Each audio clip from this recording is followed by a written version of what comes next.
Salut à tous les amis, c'est Loïc, bienvenue dans le carré pour un nouvel épisode. Évidemment avant, tu t'abonnes, t'appuies sur la petite cloche, important la petite cloche, sinon tu ne seras pas prévenu de toutes les vidéos.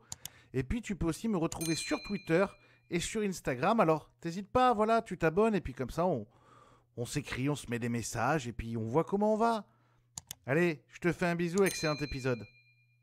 Bonjour à tous, bonjour à toutes les amis, c'est Loïc, bienvenue pour ce nouveau format hors sujet. J'accueille un invité, souvent un invité que vous connaissez ou que vous allez découvrir, mais un invité populaire. Souvent je l'ai rencontré, mais oui, souvent je les rencontre au poker.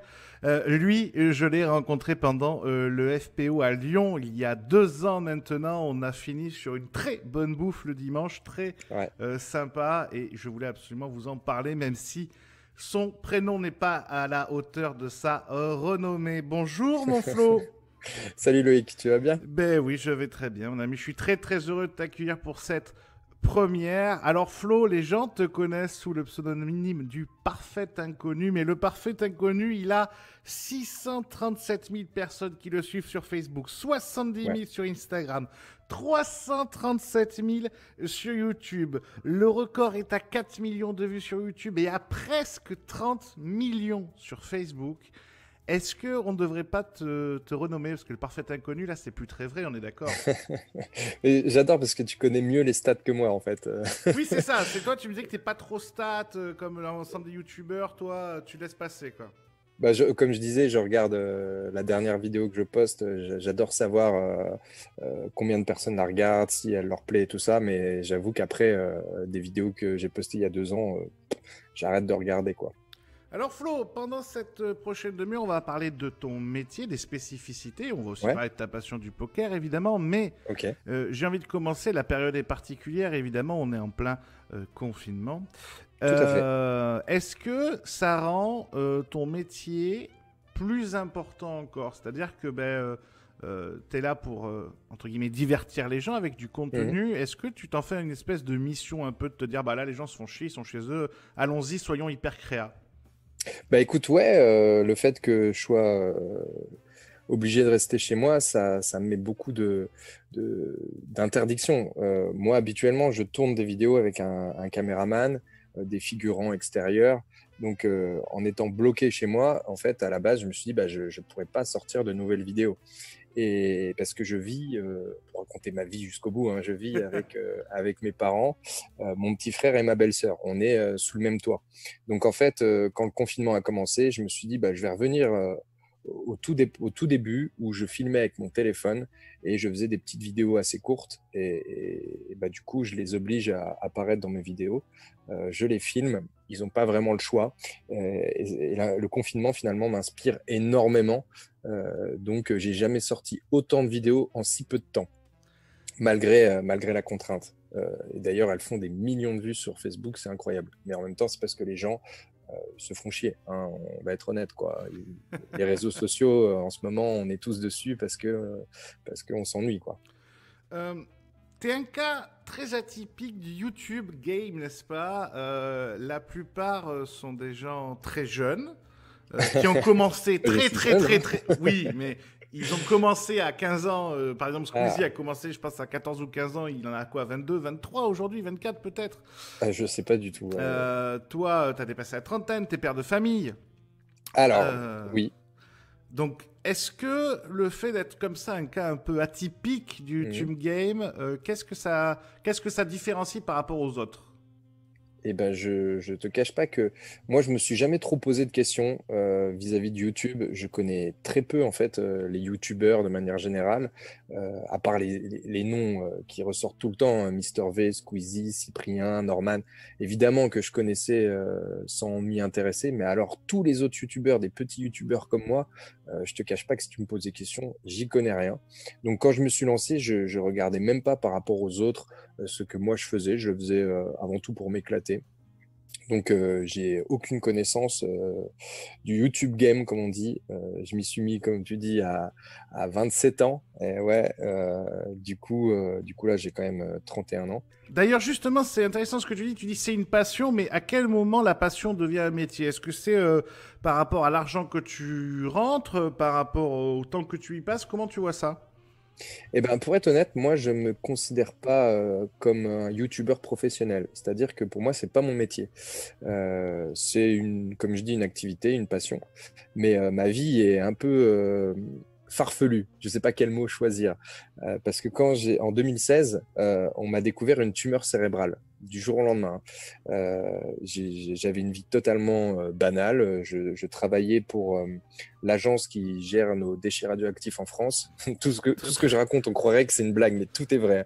Et on me découvre une tumeur. Du coup, bah, ils m'ont mis en arrêt de travail et je commençais à avoir du temps libre. C'est comme ça que je me suis lancé dans les vidéos. Mais j'ai repris mon travail en 2018, si je dis pas de conneries, fin 2018, et je suis en temps partiel parce que j'ai toujours ma tumeur, elle est pas guérie pour le moment, donc j'affronte ça d'un côté. C'est vrai que j'en parle pas dans mes vidéos, hein, j'en parle pas du tout, mais du coup, moi je me considère pas du tout comme youtubeur. Je fais ça comme passion, ça me prend énormément de temps certes, mais je m'éclate, et je sais pas à quel moment je pourrais me dire ça y est mec, t'es devenu un youtubeur. Je pense qu'il y a des chiffres peut-être qui, genre 1 million, tu vois, j'en suis loin pour le moment, je suis à 337 000 comme tu as dit, donc peut-être que 1 million, je commencerai à me dire, ah ouais, il y a quand même beaucoup de gens qui te suivent, commence à te considérer comme un YouTuber. Mais pour le moment, pas du tout. La- Voilà. la- Je sais pas si ça répond à ta question. Non, non, mais c'est passionnant. Ce moment délicat, cette tumeur, ça t'a fait quoi? Ça t'a fait Ouais. un peu Eh ben, réfléchir sur eh l'essentiel ben, ou sur ce que tu avais envie? ah, mais tout à fait. Tu sais, moi, je pensais, il y a une phrase bateau qu'on entend tous dans notre vie, c'est que frôler la mort change le regard que tu poses sur le monde. C'est une phrase bateau, tu vois. Et moi, surtout à l'époque, je me disais, mais oui, on se dit tout ça, mais je suis sûr que tu frôles la mort. Est-ce que tu vas vraiment changer le regard? Eh ben moi, clairement. Clairement, surtout que bah, j'ai dû affronter une infection de la première opération. On m'a opéré, tu sais, de manière éveillée et tout, t'entends tout. Oh là Euh, là. ouais, je donne des détails, c'est Ah comme si on ouais, était dans Hannibal complètement, Lecter, tu vois. complètement fou. Ouais, et j'ai eu une infection de la première opération qui a duré encore une fois 3 mois à devoir affronter tout ça. Et là, évidemment, tu te poses plein de questions. Et moi, je me suis dit, mec, t'as pas de passion à côté de ton boulot. Qu'est-ce qui te ferait plaisir? Et au fond de moi, je pense que j'arrivais à faire rire mes potes, mais je me suis toujours demandé si j'arriverais à faire rire des inconnus, des gens qui me connaissent pas. Et j'ai tenté le coup. En faisant des vidéos, comme je dis, avec mon téléphone. Et puis ça m'a tellement plu qu'après, j'ai trouvé des amis autour de moi qui avaient du matériel et on a commencé à faire des vidéos un peu plus longues. Et depuis, bah, ça continue à évoluer. Et clairement, mon rêve, moi, c'est m'orienter vers le cinéma. Voilà. Ça évolue doucement, mais sûrement, quoi. Comment tu... Enfin, pourquoi tu choisis finalement de revenir à temps partiel? C'est quoi? C'est la sécurité financière? C'est pour rester un peu le monde dans le réel? C'est quoi? Parce que je suis terre à terre, comme je dis, vu que je me considère pas comme un vrai YouTuber, pour le moment, ma vie, elle doit continuer comme elle était avant, même si ma personnalité a énormément changé, hein, je me fais beaucoup moins chier sur plein de trucs. Il y a pas, il y a des problèmes que je ne vois plus. Il y a Euh, moins de prise de tête de la vie ouais, quotidienne? exactement. On n'a qu'une vie, il faut en profiter. Tout ça, c'est vrai. C'est un truc que je me disais beaucoup moins avant. Donc, euh, donc je m'éclate beaucoup plus. Tout est beaucoup plus simple. Et merde, je me souviens déjà même plus de ta question. C'était quoi? Non, mais le fait que tu aies choisi de rester finalement travailler quand même un peu, quoi. Tout à fait. Parce que pour le moment, comme je te dis, euh, je me considère pas réellement comme un YouTuber. Je suis très terre à terre, c'est la bonne expression, je pense. Euh, Même si tu es loin du milieu, tu vois quand même, je suppose, ce qui s'y passe. Tu vois les bonnes nouvelles et les dramas. Tu vois un petit peu tout ce monde particulier qui est YouTube. Toi, Je avec croyais que le... t'allais me parler de la série La vie est belle. Je me suis dit pourquoi. tu, si tu devais résumer un peu à tous ces gens qui te suivent et Ouais. qui souvent fantasment un peu ce milieu-là comme on fantasme le milieu du poker, Mhm. si tu devais résumer un peu, c'est quoi le monde de YouTube avec le recul que tu le résumerais comment toi au final? Eh ben écoute, il y a beaucoup de jeunes qui m'ont souvent posé cette question, comment on peut faire pour devenir youtubeur, qu'est-ce qu'on doit, comment on peut gérer tout ce milieu-là? Et je sais jamais réellement quoi leur répondre. En fait, pour moi, le premier principe, c'est de faire ce qui te plaît. Si tu as envie de faire des vidéos où tu joues aux jeux vidéo, justement, ou des vidéos où tu vas bricoler ou des choses comme ça, faut absolument que ça te plaise. Sinon, tu vas vite te faire chier, en fait. S'ils le font juste pour espérer gagner de l'argent, pour avoir énormément d'abonnés, des choses comme ça, c'est un faux rêve. C'est comme des enfants qui vont dire je vais devenir une rockstar, je vais devenir un acteur. Bah, ça demande quand même pas mal de choses avant tout ça. Moi, j'ai réellement commencé sans rien attendre en retour. C'était je fais mes vidéos pour faire marrer, tout simplement. Et c'est ça qui, petit à petit, m'a permis d'apprendre déjà comment on monte une vidéo, comment on joue la comédie. Moi, j'avais jamais fait de théâtre ou de choses comme ça. J'avais jamais filmé, hein. Avec mon téléphone, même avec mon téléphone, je filmais rien. Alors, quand on a commencé à essayer de filmer avec un appareil photo, laisse tomber, quoi. C'était sportif. J'ai dû tout apprendre depuis le début. Mais comme je dis, hein, si on a envie de se lancer sur YouTube, le principal, c'est que ce qu'on est en train de faire nous plaise, vraiment. Et toutes les autres questions, on y répond tout seul, en fait, avec le temps. Je ne sais pas si c'est les meilleurs conseils que je puisse donner, mais je pense qu'il n'y a pas de secret qu'il faut respecter. Chaque YouTuber va te raconter un peu son histoire et ça pourrait être différent, je pense. Il n'y en a aucun qui va dire, bah, c'est simple, il faut faire ci, il faut faire ça, et après, ça marchera, quoi.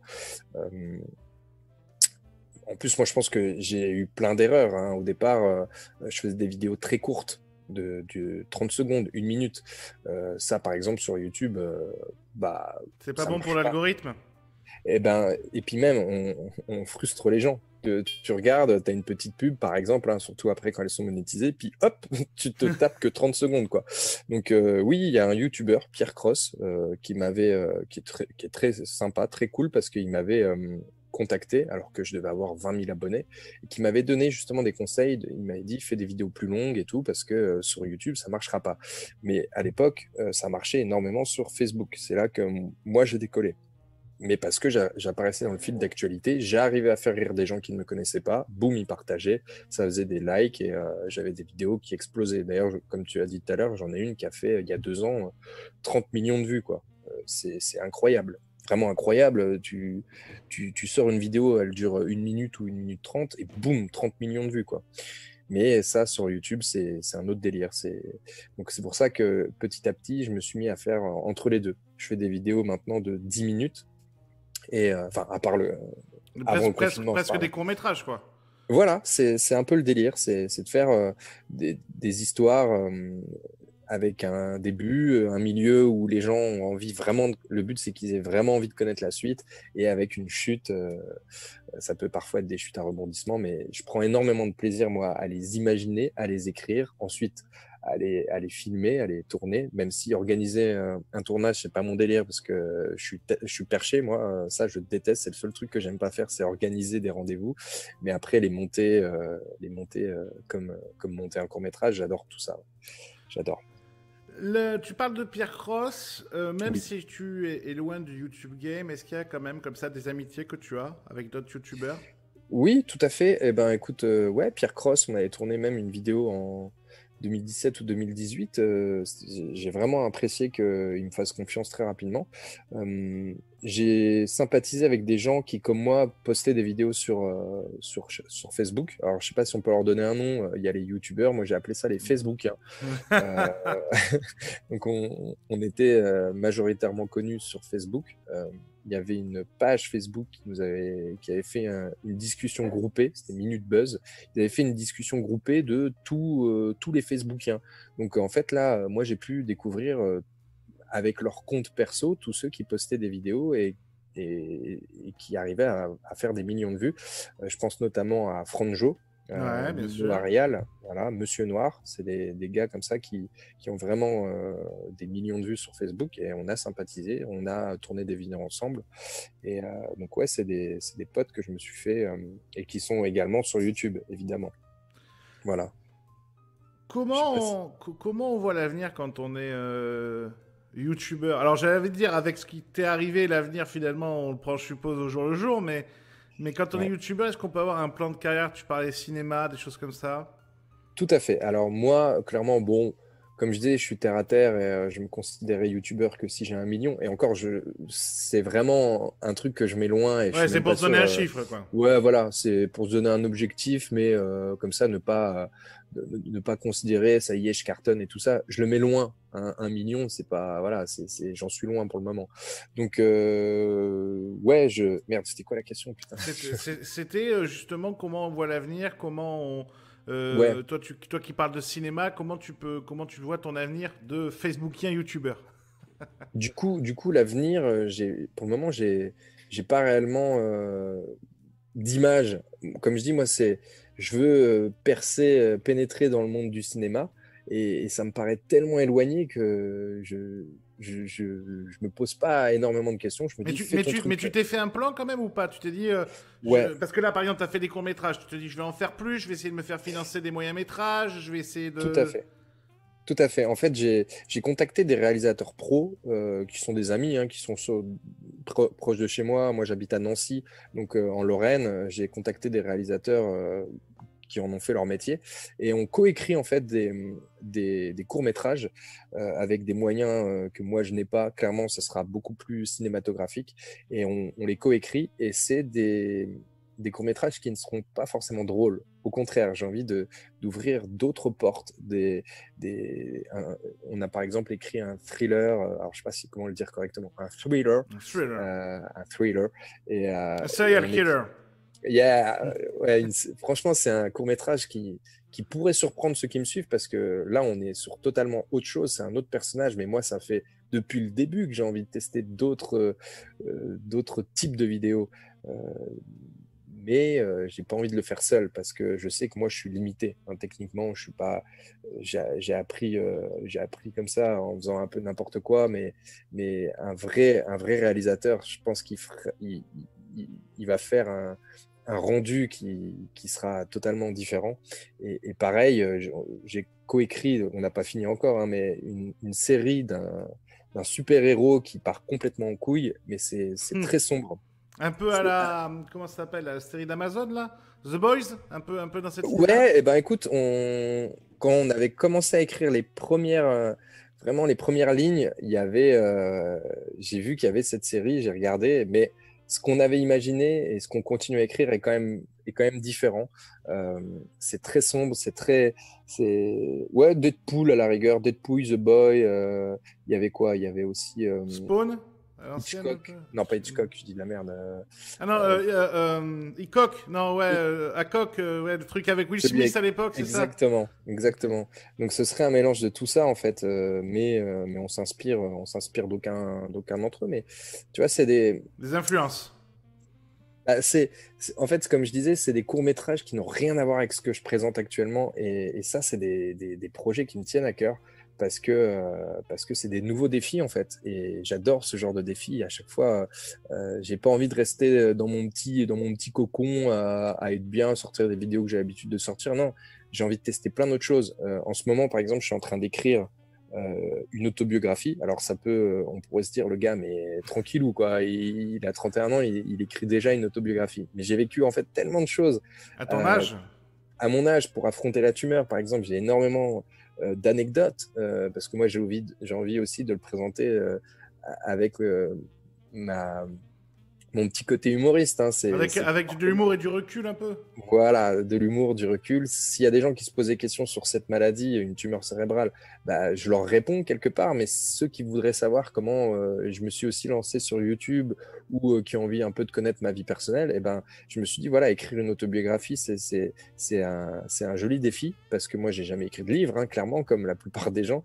Et c'est un défi qui est compliqué, en fait, hein, Bien sûr. pour l'écrire correctement, pour que ce soit, on va dire, dynamique à l'intérieur, qu'on a envie de lire la suite. Et ben ça, c'est compliqué. Et tu vois, ça, c'est un autre défi aussi qui me plaît. Donc, comme je dis, j'ai pas d'objectif on va dire à très long terme, parce que moi je vis à court et moyen terme, hein. Je vais devoir me faire réopérer fin 2020 ou début D'accord. 2021 pour ma tumeur. Donc en fait, moi je me fixe des objectifs, comme je dis, à court et moyen terme, et ça me permet d'avoir une qualité que je n'avais pas avant. Avant, j'avais des projets, mais je me posais pas réellement la question de quand est-ce que je vais les réaliser. Maintenant, si j'ai un projet, je le fais, point. Je me dis pas, ouais, on verra. Non, je le fais. Et ça, c'est une qualité. Ça veut dire quoi? Qu'avec l'espèce d'épée de Damoclès que tu as au-dessus de la tête, on vit plus Ouais, vite et plus fort? exactement. On se pose moins de questions. Avant, j'avais des idées, mais je me disais, ouais, mais il y a ça comme contrainte. Ça va être insurmontable. Ça, c'est chiant. Alors que maintenant, je me dis juste, je le fais. Point. Si c'est impossible, je le découvrirai quand j'aurai plus aucune solution. Et du coup, là, je me suis rendu compte qu'il y avait plein de choses qui me paraissaient impossibles et en fait qui sont totalement faisables. Ça, c'est une qualité qui m'est venue depuis 2016. J'ai réalisé plein de choses que je pensais impensables. Que je pensais impensable, je sais pas si c'est une phrase qui se Non, dit, non, mais mais par exemple, j'ai eu des gars comme Titoff, l'humoriste Titoff, Anthony Cavana, qui sont venus jouer avec moi. Les gars, je les regardais à la télé, ils sont là en face de moi en train de me dire, bon, ok Flo, je dois dire quoi? Comme si c'était d'un seul coup je devenais un réalisateur sorti de nulle part, quoi. Donc c'est des souvenirs, waouh. Euh, je me dis c'est incroyable, c'est incroyable. J'arrive à faire rire des gens inconnus et j'arrive à avoir des gens connus qui acceptent de venir jouer avec moi. et qui te prennent au sérieux. Et qui me prennent au sérieux, c'est ça qui est fou. J'ai l'impression d'être un escroc en fait. Tu sais, et je me dis putain, est-ce qu'il sait réellement qui je suis? C'est-à-dire personne. Mais ouais, c'est des souvenirs de ouf et tout ça est arrivé très rapidement. Donc je me dis tout est possible. Je me pose beaucoup moins de questions sur ce qui est réalisable ou pas, quoi. On parle souvent de la rapidité et de l'obsolescence des médias, Facebook. T'as 30 ans, t'en as 31, j'en ai 32, même si tu fais beaucoup plus jeune que moi. Euh, la, Facebook, on a déjà l'impression que c'est un média de vieux aujourd'hui quand tu parles aux gamins de 15 ans en mode Ouais, OK boomer, n'est-ce pas? Qui tout eux à sont fait. déjà. Alors, je crois qu'ils sont partis sur Insta, mais en fait, non, en fait, ça c'est la génération entre les deux. Eux, ils sont déjà partis sur TikTok, tu vois, ou des trucs comme ça. Bref. Ouais. Et toi qui es vachement sur les réseaux sociaux, c'est ton principal moyen pour être artiste et pour montrer tout ce que tu fais. Est-ce qu'à chaque fois, on doit aller sur le réseau social suivant, on doit faire cette démarche? Comment tu vois ça, toi? Et ben effectivement, j'ai remarqué que les commentaires, par exemple, entre Facebook, YouTube et TikTok, car je suis aussi sur TikTok, c'est vrai que j'avais même oublié, j'ai 500 000 abonnés sur TikTok. En fait, je regarde les commentaires et je vois tout de suite que c'est pas le même âge. Clairement, même sans aller dans les stats, parce que évidemment on a aussi les stats, mais c'est vrai que sur Facebook, la plupart des gens ont aux alentours de 30 ans. La plupart des gens qui me suivent aux alentours de 30 ans, alors que sur YouTube, on va être beaucoup plus proche des 18 ans. Et sur TikTok, j'ai pas réellement de stats qui me parlent, mais quand je vois les commentaires, je Tu sais sens que que c'est c'est quand jeune même des aussi. jeunes. Ouais. Ouais, c'est des jeunes. Et je sais que il y a finalement un faible pourcentage qui vont me suivre sur chaque, enfin il y a un faible pourcentage qui va me suivre sur deux ou trois réseaux sociaux en même temps. Mhm. Donc c'est vraiment difficile d'évaluer combien est-ce que j'ai réellement d'abonnés. J'en sais rien du tout. Voilà, je peux pas te dire. Mais par contre, c'est obligé, tu dois être à chaque fois sur chaque réseau social. C'est obligé qu'à chaque fois, tu ailles chez le nouveau.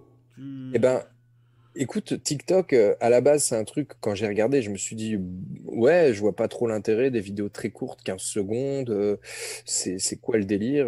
Est-ce que ça va marcher ou pas? Je sais pas trop. Est-ce que Euh, ils ont essayé avec Vine, ça l'a pas fait? oui, voilà. Et ben, c'est un peu le même principe, mais ce coup-ci, je me suis dit, écoute, ça me coûte rien de m'inscrire, de poster des petites vidéos, voilà, de les poster. Et si jamais un jour ça marche, j'aurais l'impression d'être un Norman de TikTok. C'est-à-dire que j'ai commencé dès le début, tu vois.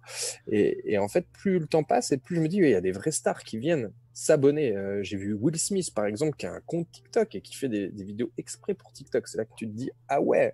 Donc, ils ont de plus en plus de célébrités qui viennent. Et j'ai remarqué qu'il y a aussi plein de youtubeurs qui viennent aussi se rapatrier vers ça parce qu'on ne sait jamais. Imagine un jour, on t'annonce, bah, en fait, TikTok, c'est rémunéré maintenant. Et ben, les gens qui ont mis ça de côté et qui se sont dit pendant des années, ouais, ça sert Ouais, à rien rien, à bah, foutre. Ouais. ouais. Donc c'est pour ça que les réseaux sociaux, ça évolue constamment. Euh, il faut savoir aussi sauter de l'un à l'autre. Ça, c'est un truc que j'ai remarqué. Et ne jamais négliger un réseau social. Voilà, puis ça, comme je dis, ça ne coûte rien de s'abonner, quoi, et puis de créer un compte. Donc j'ai fait la démarche et c'est ce qui a évolué le plus rapidement pour moi parce que j'ai dû m'inscrire il y a un an sur TikTok. Comme je dis, en un an, j'ai pris 500 000 abonnés. Euh, Bon, ça serait bizarre que je dise, bah, j'ai été connu grâce à TikTok, mais voilà. C'est quoi le mauvais côté du YouTube Game? Ah, le mauvais côté du YouTube Game, c'est une bonne question. Est-ce qu'il y a un mauvais côté? De la jalousie entre collègues, des faux plans, des... C'est une très bonne question. Je pense que parfois, ouais, quand tu vois que tu as un collègue qui a cartonné sur une idée et que tu te dis, ouais, elle est pas ouf sa vidéo, peut-être que tu peux te dire, fais chier, quoi, comment il arrive à cartonner. Euh, Surtout quand toi, tu stagnes depuis plusieurs mois, que ça évolue pas, puis d'un seul coup, comme je dis, l'autre, il explose. Je pense que chez beaucoup de gens, ça doit les frustrer un peu. Un peu comme le principe de tu cours dehors, tu te donnes à fond, tu vas faire des footings régulièrement, puis là, tu en as un qui te dépasse, il respire tranquillou, tu te dis, mais pourquoi? Donc, il y a deux types de personnes. Celui qui s'arrête, qui se dit, j'arrête le footing, c'est bon, j'en ai ras le cul, je vais faire un autre sport, je vais faire des fléchettes ou je sais pas quoi. Et puis, tu as les gens qui, au contraire, se disent, OK, eh ben, écoute, je continue à vouloir progresser. Un jour, je courrai aussi vite que lui. Et voilà, c'est le travail. T'as vu sur ce que tu dis, il y a quand même deux écoles. Il y a quelques mois, le JDG, joueur du grenier, avait fait une vidéo en disant YouTube m'ennuie. Ça avait fait tout un foin, on va dire, derrière. D'accord. En expliquant que il se retrouvait moins, par exemple, dans YouTube. Et tu as Ok. eu un peu deux écoles qui se sont affrontées. Tu vois, c'est les anciens la joueur du grenier et les nouveaux style McFly et Carlito, où on est plus Ok. dans un humour euh, moins travaillé, moins cinématographie et plus entertainment. Ouais. C'est quoi, toi, tu te sens proche de quelle école là-dedans? Moi, je me sens pas. En fait, ni l'un ni l'autre, parce que déjà, je parle pas à la caméra directement. Mhm. C'est pour ça aussi que je me sens pas, sur plein de points, je me sens pas réellement youtubeur. Mais si je devais choisir entre les deux, ce serait plutôt le joueur du grenier, puisque lui, voilà, il s'embêtait à faire des choses, comme je dis, À avec plein scénariser. d'effets, scénarisés. Il écrivait son texte, tout ça. Il était beaucoup moins dans l'impro. Moi, l'impro, il y en a un tout petit peu pendant le tournage, évidemment, en fonction des gens, des figurants, comment ils vont jouer. Je vais leur changer deux, trois phrases. Des fois, tu trouves une blague au dernier moment. Il y a un tout petit peu d'impro, mais j'écris quand même chaque phrase, chaque mouvement, tout. Donc c'est très scénarisé. Moi, à choisir, je suis plutôt vers le joueur du grenier, voilà. Alors, comme je dis, on s'est rencontrés grâce finalement à PMU, au FPO à Lyon, Mhm. parce que dans tes multiples passions, il y a celle du poker, qui Mhm. d'ailleurs, que tu as en commun d'ailleurs avec des gens comme Morgan VS ou Nino. Tout à fait, ouais. Et Franjo aussi, Et Franjo qui a été évidemment. un vrai joueur de poker pendant des années Euh, apparemment. Ça te vient d'où cette passion? Bah écoute, moi j'ai commencé à jouer ouais, quand j'avais 18, 19 ans. J'adorais en fait jouer physiquement avec les gens, clairement. À choisir entre Internet ou la vraie vie. La vraie vie, pour moi, c'est deux jeux différents en fait. Parce que justement, il y a le côté un peu analyse physique des gens. Tu les vois vraiment en face de toi, tu peux analyser leurs mouvements.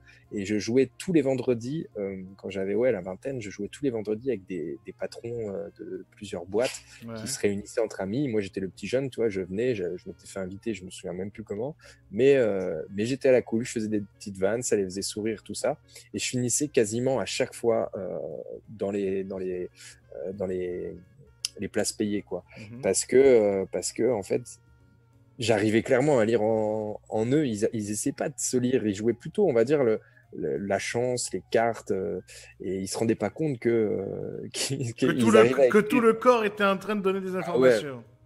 moi j'avais ma technique, bon, je pense qu'il est utilisé énormément, mais c'était quand j'avais un doute énorme, je balançais une vanne. En fait, tu sais pas si tu dois payer ou pas, je balançais une vanne. Et le sourire ou le rire, tu peux pas faire semblant de rire. C'est un Mhm. indicateur énorme. Si tu vois si le rire il est crispé ou s'il est naturel.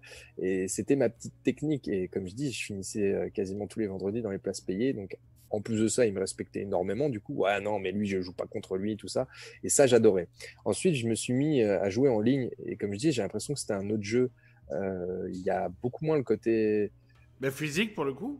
Ouais, physique, divertissant, tout ça. Et je me souviens d'ailleurs, j'avais perdu un coup, moi qui mettais un petit peu d'argent de côté. Je me suis lancé un jour, je me suis dit, vas-y, tu mets 1 000 € sur la table.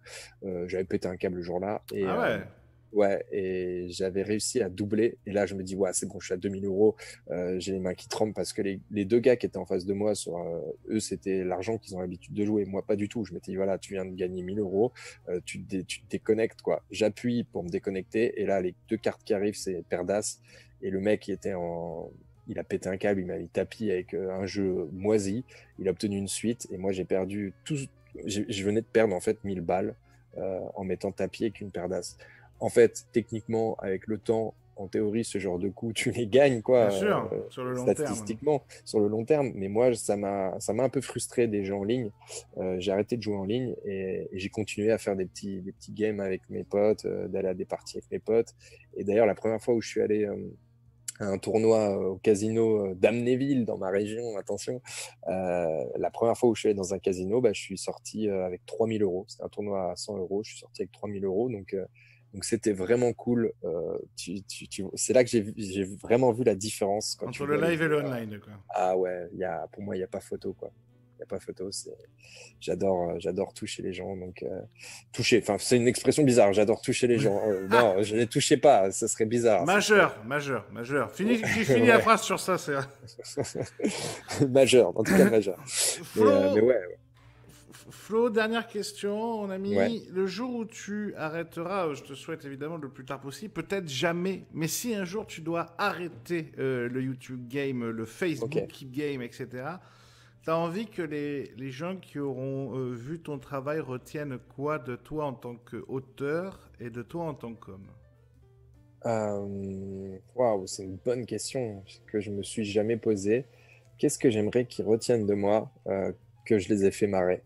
Voilà, et c'est tout. Juste, ce con de parfum inconnu, il m'a fait marrer quand même, hein.